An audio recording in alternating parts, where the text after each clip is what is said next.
Da li ste ikada probali supu od blitve na ovaj način? Jednostavna, zdrava i preukusna. Zdravo, dragi prijatelji, dobrodošli na naš kanal Kuvamo, putujemo, pravimo. Danas pravimo laganu i veoma ukusnu krem supu od blitve. Blitvu najpre dobro operemo,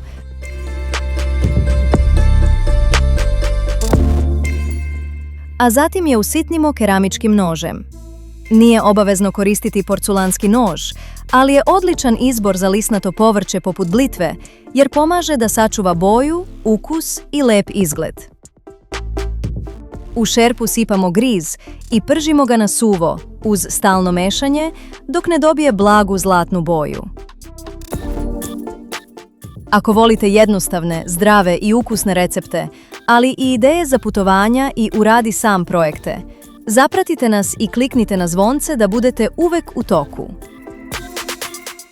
Zatim dodajemo vodu i mešamo dok ne proključa.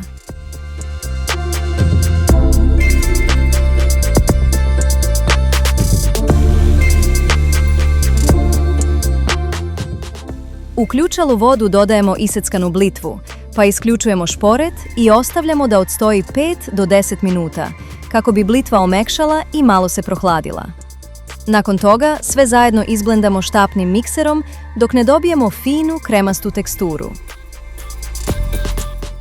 Dodajemo malo ulja i začine po ukusu.